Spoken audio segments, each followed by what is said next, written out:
Hello everybody, it's time for another episode of the Pond 101 Troll Homestead. We got a lot rocked so far, so I just wanted to let you know and show you what we have right now. So this is in progress right now. As you can tell right here, this is a workable area. We have to mix the rocks.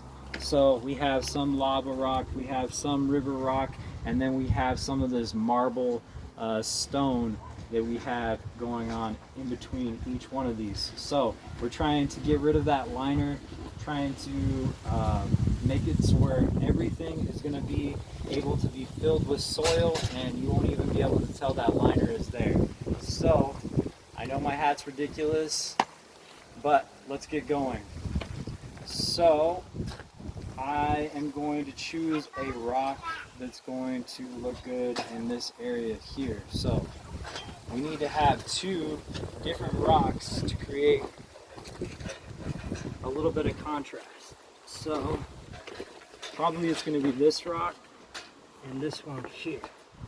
So we'll pick up those and we'll move around here. And I don't want to mess up this rock because it's really beautiful. I really like the look of this rock, so I don't want it to be covered up.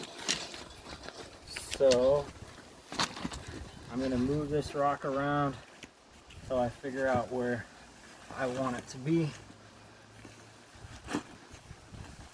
And then I'm going to complement that rock with something else.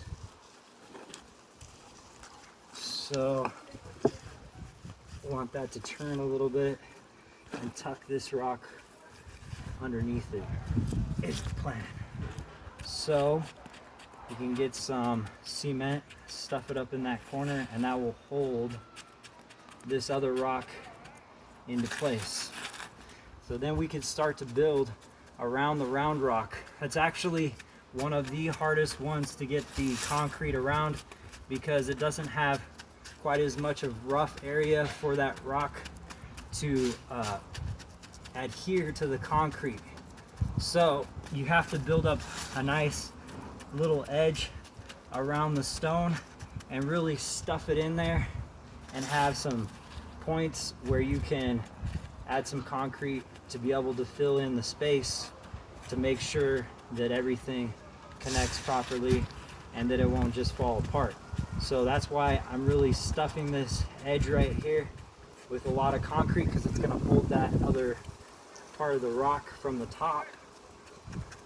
And then I'm stuffing into these edges as much as possible to make it really strong. And then back in this area here is going to be kind of a little bit of a chasm there. So it's going to have to be filled with some concrete so that it will provide some additional structure. So as you can tell, it's all artistic layering, contrast with the rocks to make it where it's going to have the aesthetic look that you want and also be structurally sound. So if you want to take a look at what I've done so far, it's going to have a downward tilt on this particular waterfall. Then on this waterfall here, it's tilted up and it's going to shoot across, and this one here is almost completely flat, and then down at the bottom I'm going to shoot it upward, so it'll have a nice effect going down into the pond. And on the very last step, that's actually going to be concrete and some river rocks, so it can add a really nice contrast right there at the water level. So it will be completely flush almost with the water, so you'll be able to see those nice river rock pebbles coming out, and the water will hit that and it will create a little bubbly dramatic effect down at the bottom of the waterfall. So that's the hope, that's what we're going for.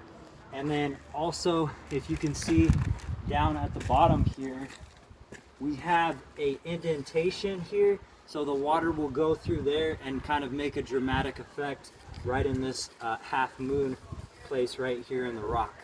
So that's what I got so far for you guys, and stay tuned for other videos. We're gonna rock it more.